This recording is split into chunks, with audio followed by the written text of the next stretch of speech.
लीजिए, वॉल्यूम थोड़ी सी तेज कर लीजिए, साउंड बिल्कुल परफेक्ट है। ये रिकॉर्डेड क्लास नहीं है विजय जी, बिल्कुल लाइव क्लास है। आज आपकी क्लास मेरे साथ बिल्कुल लाइव इंटरेक्शन के साथ होगी। ओके, तो आज आपकी फर्स्ट क्लास है जीएस की, जीएस स्पेशल 5 की आज आपकी सबसे पहली क्लास है। और आज की क्लास, फर्स्ट क्लास, हम इकोनॉमिक्स यानी अर्थशास्त्र की लेने वाले हैं, ठीक है।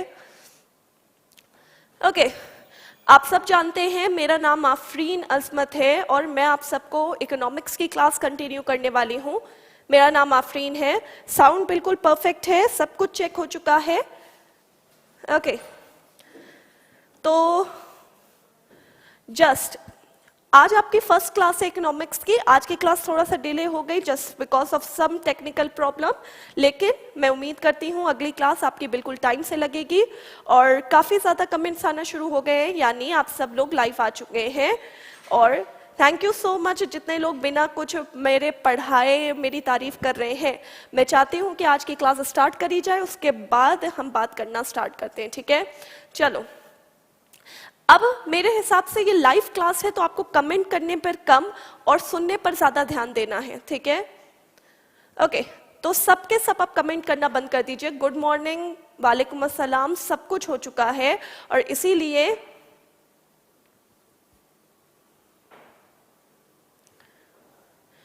सारा का सारा क्लास आपका लाइव होगा, डोंट वरी। आज की क्लास रिकॉर्डेड नहीं है, बिल्कुल लाइव है, ठीक है। ओके, अब उसके बाद आज की क्लास हम इकोनॉमिक्स से स्टार्ट करते हैं। अर्थशास्त्र के बारे में आज की क्लास हम बात करते हैं। इकोनॉमिक्स, अर्थशास्त्र।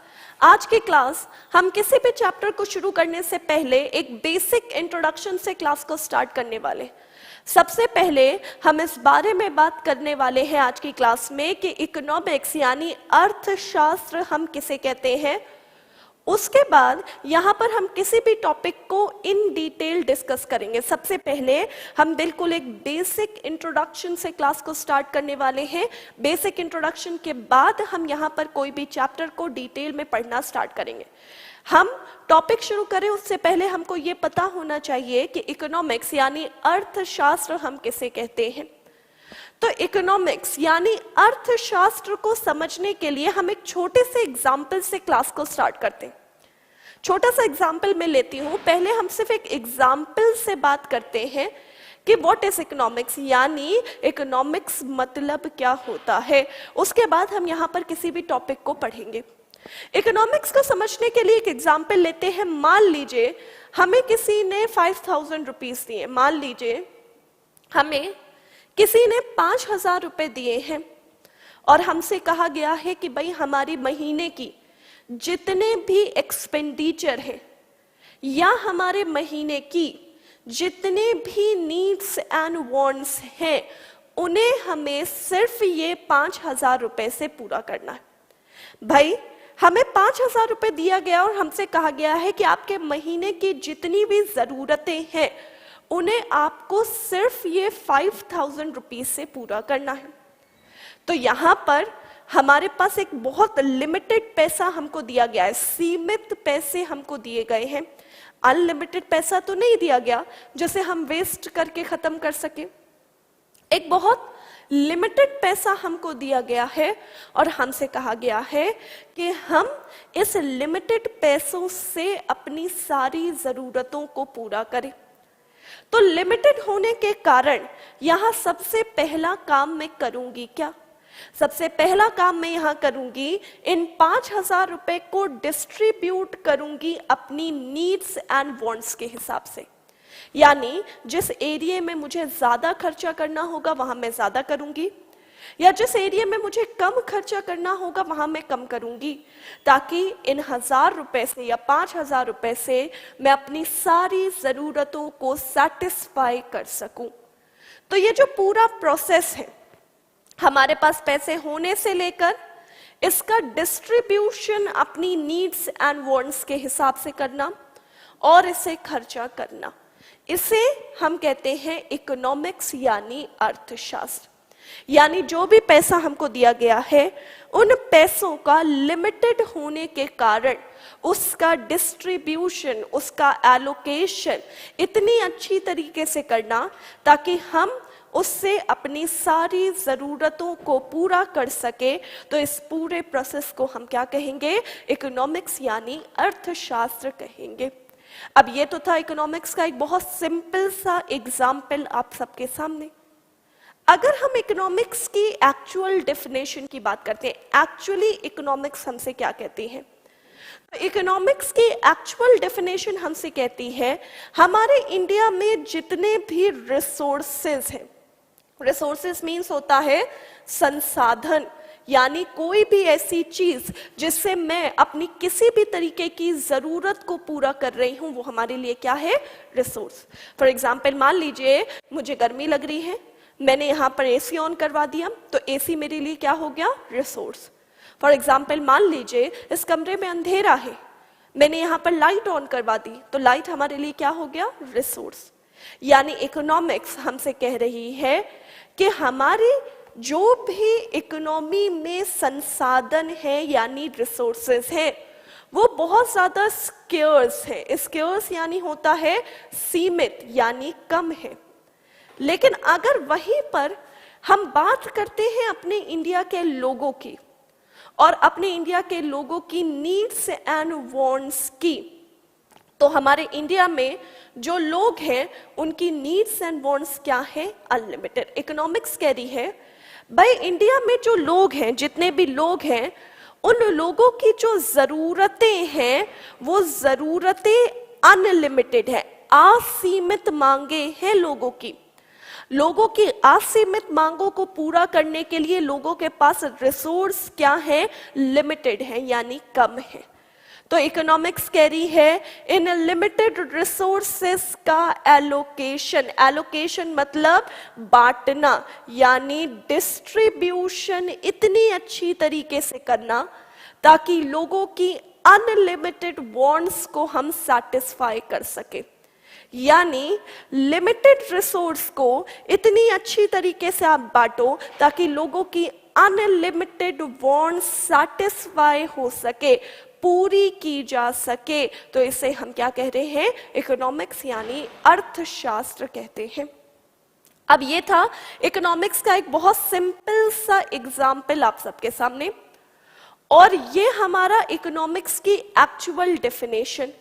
अगर हम इन दोनों को आपस में कंपेयर करते हैं, इन दोनों को हम आपस में कंपेयर करते हैं, तो सबसे पहली चीज कंपैरिजन में हम क्या देख रहे हैं?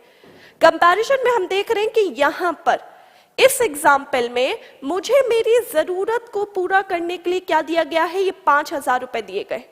मुझे इन जरूरत को पूरा करने के लिए लिमिटेड पैसा यानी 5,000 रुपए दिए गए, तो 5,000 रुपए मेरे लिए क्या हो गया? लिमिटेड रिसोर्स हो गया। 5,000 रुपए को मैं बांट रही हूं, 5,000 रुपए को मैं बांट रही हूं ताकि मैं अपनी जरूरत पूरी कर सकूं। इन द सेम वे हम इकोनॉमिक्स में जितने भी लिमिटेड रिसोर्स हैं उसे बांट रहे हैं ताकि लोगों की अनलिमिटेड वांट्स को सैटिस्फाई कर सके। तो उन प्रोसेस को हम क्या कहेंगे? इकोनॉमिक्स यानी अर्थशास्त्र कहेंगे। अब यहां पर अगर आपने इकोनॉमिक्स की डेफिनेशन को ध्यान से सुना और समझा है तो आपको ये बात समझ में आ रही होगी कि हमारे इकोनॉमिक्स के काम करने का एक बहुत बेसिक सा प्रिंसिपल है, यानी एक ऐसा बेसिक प्रिंसिपल जो अगर मौजूद ना हो तो हमारे इकोनॉमिक्स यानी अर्थशास्त्र पढ़ने का कोई भी फायदा नहीं है। और उस बेसिक से, उस छोटे से प्रिंसिपल को हम कहते हैं डिमांड एंड सप्लाई। हमारी पूरी की पूरी इकोनॉमिक्स यानी अर्थशास्त्र जो हम मानते हैं वो इसी बेसिक प्रिंसिपल पर बेस्ड होती है जिसे हम कहते हैं मांग और पूर्ति। यानी अगर हमारे इकोनॉमिक्स में डिमांड एंड सप्लाई का फंक्शन मौजूद ना होगा तो हमारे इकोनॉमिक्स में सेल एंड परचेज नहीं होगी, और अगर हमारे इकोनॉमिक्स में सेल एंड परचेज ही नहीं होगी तो हमारे इकोनॉमिक्स पढ़ने का कोई फायदा नहीं। अब ऐसा मैं आप सबसे क्यों कह रही हूं? ऐसा मैं आप सबसे इसलिए कह रही हूं क्योंकि यहां पर अगर ध्यान से आप देखिए तो अगर इकोनॉमिक्स की डेफिनेशन को आप गौर से देखकर अपने आप से ये क्वेश्चन करते हैं कि भाई इकोनॉमिक्स कह रही है लिमिटेड रिसोर्स को बांटो, इकोनॉमिक्स हमको यही समझा रही है। तो आखिरकार लिमिटेड रिसोर्स को बांटने की वजह क्या है? आखिरकार लिमिटेड रिसोर्सेस को क्यों बांटा जा रहा है? तो इसका बहुत सिंपल सा आंसर होगा, लिमिटेड रिसोर्स को बांटने की वजह यह है कि हमारे इंडिया में, हमारे राष्ट्र में जो लोग हैं उनकी कुछ क्या है, मांगे हैं, यानी उनकी कुछ क्या है, डिमांड्स हैं। और इन डिमांड्स को पूरा करने के लिए उनको जरूरत किस चीज की पड़ती है, सप्लाई की। और इस सप्लाई को क्रिएट करने के लिए उनके पास क्या है, लिमिटेड रिसोर्स है, यानी सीमित संसाधन है। अच्छा, वो लिमिटेड रिसोर्स को बांटी इस वजह से रहे हैं ताकि लोगों की मांगों को पूर्ति देकर क्या किया जा सके, पूरा किया जा सके। अब आप खुद सोचिए एक बार, अगर यही मौजूद ना हो, यानी अगर इंडिया में जो लोग हैं उनकी कुछ मांगे ही ना हो, तो क्या उन्हें सप्लाई की जरूरत होगी? नहीं होगी। और अगर उन्हें सप्लाई की जरूरत ही नहीं होगी तो क्या वो बेवजह अपने लिमिटेड रिसोर्स को बांटने की कोशिश करेंगे? नहीं करेंगे। और इसीलिए इकोनॉमिक्स शुरू होने से पहले ही खत्म हो जाए। क्या कहा मैंने? इकोनॉमिक्स शुरू होने से पहले ही खत्म हो जाए अगर उसमें डिमांड और सप्लाई का फंक्शन मौजूद ना हो। अगर डिमांड एंड सप्लाई यानी मांग और पूर्ति है तभी हम इकोनॉमिक्स पढ़ते हैं और तभी हमारी इकोनॉमिक्स की शुरुआत होती है। तो आई होप सो आप सबको ये बात समझ में आ गई होगी कि अर्थशास्त्र मतलब क्या है और अर्थशास्त्र के काम करने का बेसिक प्रिंसिपल क्या होता है। दैट इज नोन एज, क्या है बेसिक प्रिंसिपल? मांग और पूर्ति यानी डिमांड एंड सप्लाई।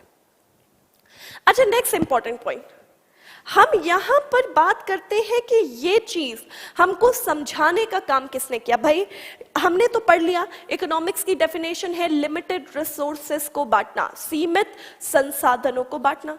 तो आखिरकार हमको ये डेफिनेशन देने का काम किसने किया? आखिरकार किसने हमको बताया कि इकोनॉमिक्स यानी अर्थशास्त्र हम किसे कहते हैं?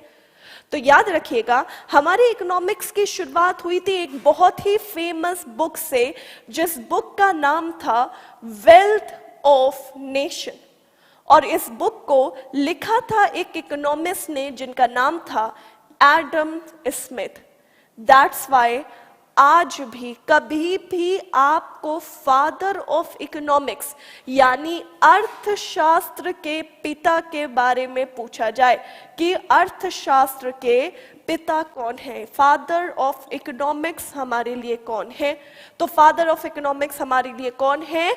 एडम स्मिथ है। क्यों? क्योंकि एडम स्मिथ ने हमको ये बुक लिख कर दी थी जिस बुक का नाम क्या था?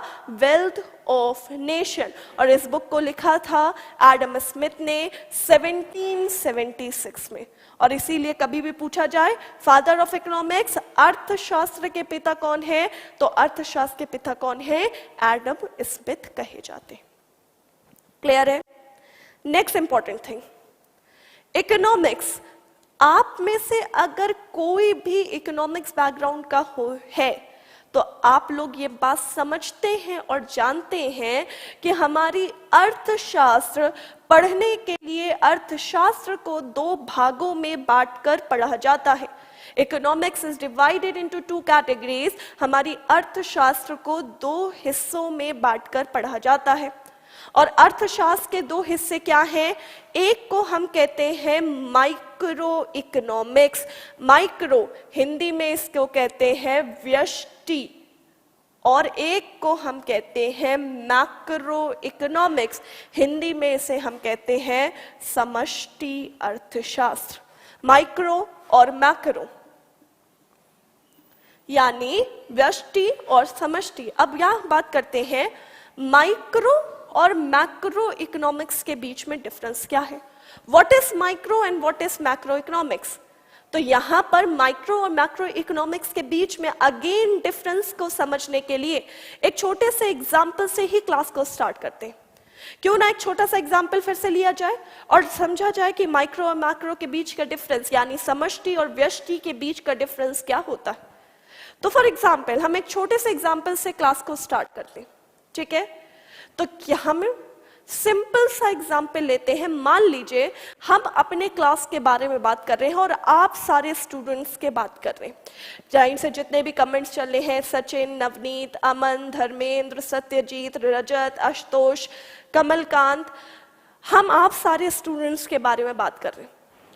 तो फॉर एग्जाम्पल अगर मैं आप सबको एक स्टेटमेंट देती हूं कि भाई इस क्लास के नजरिए से, इस क्लास के अप्रोच से आप क्लास में जितने भी स्टूडेंट्स बैठे हैं, अगर हर एक स्टूडेंट से इंडिविजुअली मैं उसके बारे में जानकारी ले रही हूं, हर एक स्टूडेंट से मैं इंडिविजुअली पूछ रही हूं कि भाई आपकी नीड्स एंड वांट्स क्या हैं, आपका क्या नाम है, आप कितना कमा रहे हो, कितना खर्चा कर रहे हो, आपकी जरूरतें क्या हैं, आपकी इनकम क्या है।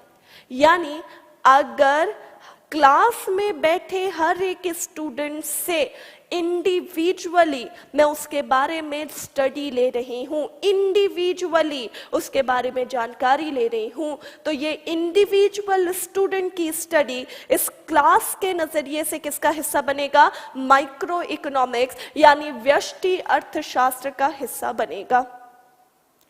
और वहीं पर अगर हम इस पूरे क्लास में आप सारे स्टूडेंट्स को as a sum, as a whole लेकर बात करते हैं, तो जब हम सारे स्टूडेंट जैसे कि नीरज, राहुल, चंदन, सुमित, राहुल, अभिजीत, मुकेश, अगर हम आप सारे स्टूडेंट्स को as a sum, as a whole लेकर बात करते हैं, यानी अब की बार मैं कह रही हूं आप सबकी टोटल इनकम क्या है, आप सबकी टोटल एक्सपेंडिचर क्या है, आपकी टोटल नीड्स एंड वांट्स क्या है, तो हम बात करते हैं मैक्रो इकोनॉमिक्स की यानी समष्टि अर्थशास्त्र की।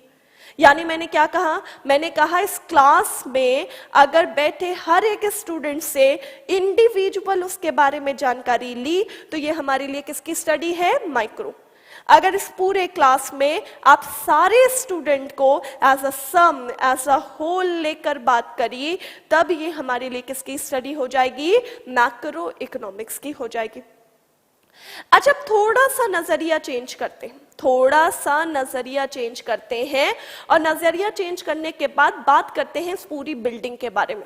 मान लो जैसे जहां पर से मैं आपको पढ़ा रही हूँ, इस बिल्डिंग में बहुत सारे क्लासेस एक साथ चल रहे हैं, और अगर मैं आप सबके से एक क्वेश्चन पूछूं कि इस पूरे क्लास के नजरिए से या पूरे बिल्डिंग के नजरिए से, अगर बिल्डिंग की हम एक इंडिविजुअल क्लास को लेकर बात कर रहे हैं, तो पूरे बिल्डिंग के नजरिए से ये जो एक इंडिविजुअल क्लास की स्टडी है वो किसका हिस्सा बनेगी? वो बनेगी माइक्रो इकोनॉमिक्स का हिस्सा यानी व्यष्टि अर्थशास्त्र का हिस्सा।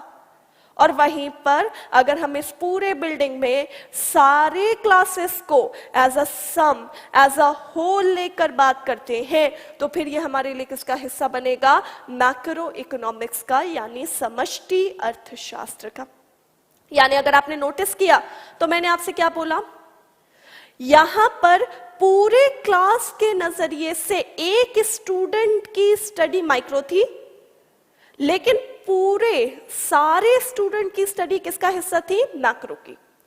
लेकिन वहीं पर अगर हम एक बिल्डिंग की बात कर रहे हैं तो एक क्लास की स्टडी माइक्रो है, लेकिन पूरी बिल्डिंग की स्टडी क्या है? मैक्रो। यानी हमने ये बात समझ ली कि अगर हम नजरिया बदलते हैं, अगर हम अप्रोच बदलते हैं, तो माइक्रो और मैक्रो के एग्जाम्पल्स भी क्या हो जाते हैं? बदल जाते हैं, चेंज हो जाते हैं। लेकिन हर एक नजरिए में, हर एक अप्रोच में हमेशा याद रखिएगा हम दो वर्ड्स को कॉमन रखते हैं। हर एक नजरिए, हर एक अप्रोच में हमेशा हम दो वर्ड्स को कॉमन रखते हैं।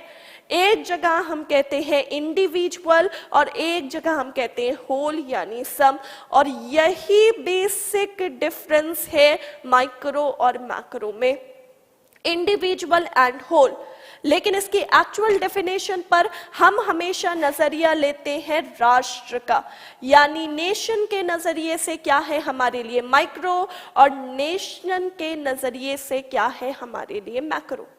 तो नेशन यानी राष्ट्र के नजरिए से अगर राष्ट्र की कोई भी इंडिविजुअल यूनिट को लेकर बात करी जाए तो इंडिविजुअल यूनिट की स्टडी हमारे लिए किसका हिस्सा बनेगी? माइक्रो इकोनॉमिक्स का। अप्रोच माने होता है नजरिया। अगर पूरे राष्ट्र के नजरिए से हम बात करें तो पूरे राष्ट्र के नजरिए से राष्ट्र की कोई एक यूनिट यानी प्रत्येक व्यक्तिगत की अगर स्टडी ले रहे हैं तो प्रत्येक व्यक्तिगत की स्टडी लेना हमारे लिए किसकी स्टडी बनेगी? माइक्रो इकोनॉमिक्स की।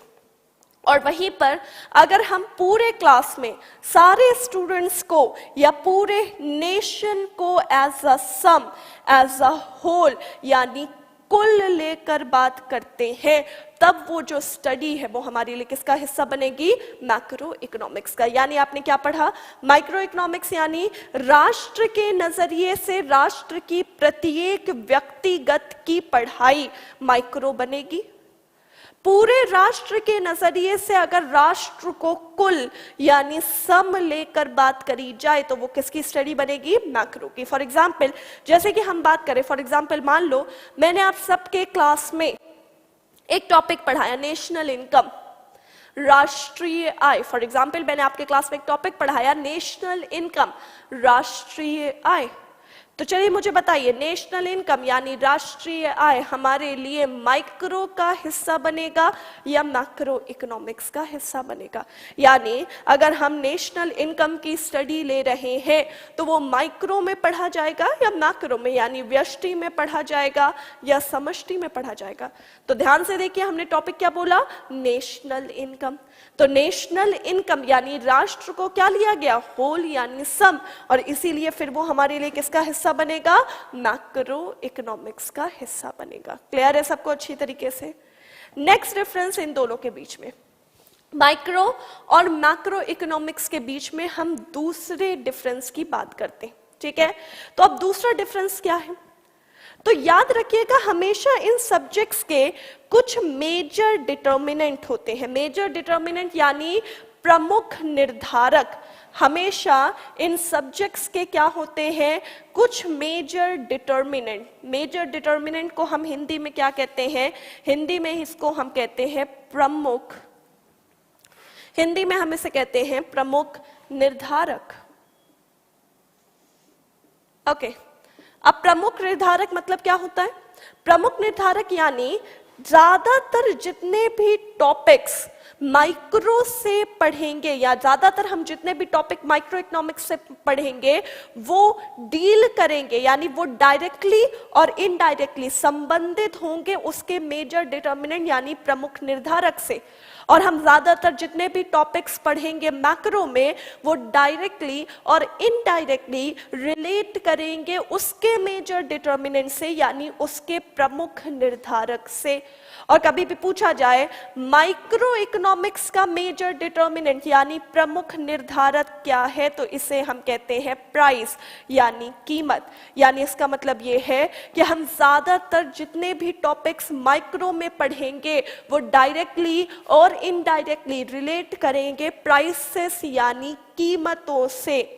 और वहीं पर हम ज्यादातर जितने भी टॉपिक्स मैक्रो में पढ़ेंगे उसका मेजर डिटर्मिनेंट है इनकम यानी आय। यानी हम ज्यादातर जितने भी टॉपिक्स पढ़ेंगे मैक्रो यानी समष्टि में वो डायरेक्टली और इनडायरेक्टली रिलेट करेंगे इनकम से यानी आय से। क्लियर है सबको? यानी पूछा जाए माइक्रो इकोनॉमिक्स का प्रमुख निर्धारक क्या है यानी व्यष्टि अर्थशास्त्र का प्रमुख निर्धारक क्या है तो व्यष्टि अर्थशास्त्र का प्रमुख निर्धारक क्या है? प्राइस। पूछा जाए मैक्रो इकोनॉमिक्स का प्रमुख निर्धारक क्या है यानी समष्टि का प्रमुख निर्धारक क्या है तो वो हमारे लिए क्या है? इनकम यानी आय। क्लियर है सबको अच्छी तरीके से? ठीक है, नेक्स्ट डिफरेंस इन दोनों के बीच में याद रखिएगा इनके भी पढ़ने के कुछ बेसिक प्रिंसिपल होते हैं। इनके भी पढ़ने के कुछ बेसिक प्रिंसिपल होते हैं क्योंकि है तो ये भी इकोनॉमिक्स है तो ये भी अर्थशास्त्र। देखो तो अर्थशास्त्र को ही हमने दो पार्ट्स में डिवाइड किया है यानी है तो ये भी इकोनॉमिक्स, यानी इनका भी बेसिक डिमांड एंड सप्लाई ही प्रिंसिपल होगा। लेकिन डिफरेंस क्या है? डिफरेंस ये है कि अगर व्यष्टि है तो इसका बेसिक प्रिंसिपल है individual demand and individual supply, और वहीं पर अगर मैक्रो है तो इसका बेसिक प्रिंसिपल है aggregate demand and aggregate supply, यानी कुल मांग और कुल पूर्ति। समझ में आ गया? यानी डिमांड एंड सप्लाई है तो individual demand individual supply micro है, और टोटल डिमांड और टोटल सप्लाई हमारे लिए क्या है? मैक्रो इकोनॉमिक्स है। क्लियर है सबको अच्छी तरीके से? तो ये आप सबके लिए बहुत बेसिक इंट्रोडक्शन था इकोनॉमिक्स का। हम कोई भी सब्जेक्ट को शुरू कर रहे हैं तो हमको पता होना चाहिए वो सब्जेक्ट है क्या। तो यहाँ पर मैंने आपको बिल्कुल बेसिक इंट्रोडक्शन दिया। मैंने आपको बताया इकोनॉमिक्स क्या है, फिर मैंने आपको बताया माइक्रो क्या है, और फिर मैंने आपको बताया मैक्रो क्या। ठीक है? इसके अलावा कुछ और छोटी छोटी चीजें जो हम यहीं पर डिस्कस कर ले और मैं आप सबको बता दूं। अभी हमने फादर ऑफ इकोनॉमिक्स के बारे में बात करी। चलिए मुझे बताइए, अभी हमने क्या कहा? फादर ऑफ इकोनॉमिक्स यानी अर्थशास्त्र के पिता कौन है? Who is known as father of economics? अर्थशास्त्र के पिता कौन कहलाते हैं? तो फादर ऑफ इकोनॉमिक्स हमारे लिए कौन है?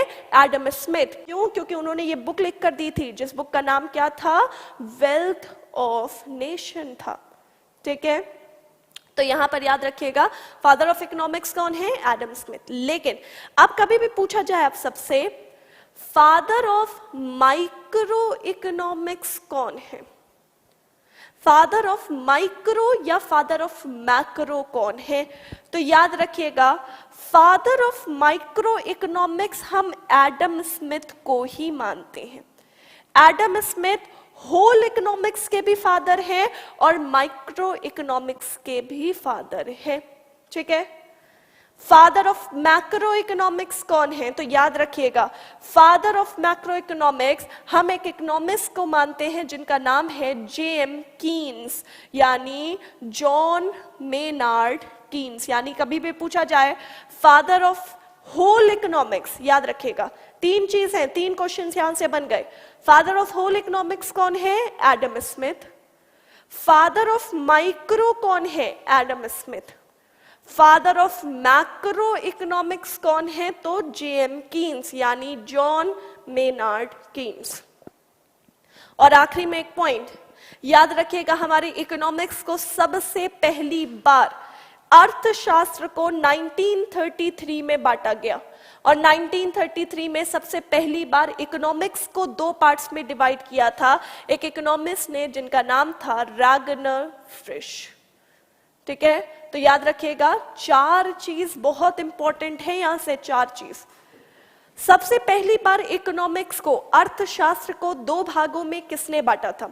तो सबसे पहली बार अर्थशास्त्र को दो भागों में 1933 में बांटा गया, और किसने बांटा था? रैगनर फ्रिश ने बांटा था। समझ में आया? Next important thing, father of a whole economics, अर्थशास्त्र के पिता कौन है? तो एडम स्मिथ है। पूछा जाए व्यष्टि अर्थशास्त्र के पिता कौन है, माइक्रो इकोनॉमिक्स के फादर कौन है? तो कौन है? Adam Smith. Father of macro economics कौन है? तो मैक्रो इकोनॉमिक्स के फादर यानी समष्टि अर्थशास्त्र के फादर कौन है? जेएम कीन्स, यानी जॉन मेनार्ड कीन्स। क्लियर है सबको अच्छी तरीके से? तो ये था बिल्कुल बेसिक सा इंट्रोडक्शन आप सबके लिए इकोनॉमिक्स का। अर्थशास्त्र क्या है, माइक्रो और मैक्रो क्या है। क्लियर है सबको अच्छी तरीके से? अब मैं पढ़ा रही थी बहुत देर से, तो मैं ये देख रही थी कि आप सारे के सारे पढ़ने में कम और कमेंट्स करने पर ज्यादा ध्यान दे रहे थे। मैम ये रिकॉर्डेड क्लास है क्या? मैम ये बताओ कि फादर ऑफ इकोनॉमिक्स कौन है? या मैम ये बताओ कि क्या है? तो एक बात ध्यान से सुनिए, लाइव क्लास पढ़ने का, मे भी शायद आप में से बहुत लोगों की ये पहली लाइव क्लास है, तो याद रखिएगा लाइव क्लास पढ़ने का तरीका ये है कि आप सब टीचर के ऊपर छोड़ दो। मुझे पता है कि आप क्या पूछ रहे हो या क्या सोच रहे हो, उसे कमेंट पे लिखने की जरूरत नहीं है। एक्सपीरियंस है तो पता है कि आप क्या पूछोगे और हमें आपको क्या पढ़ाना है। तो अगर आप कमेंट करने पे कम और सुनने में ज्यादा ध्यान देंगे तो आपको सब कुछ अच्छी तरीके से समझ में आएगा। सबसे पहली और सबसे इम्पोर्टेंट चीज जो आपको याद रखनी है कि लाइव क्लासेस में कमेंट करने में कम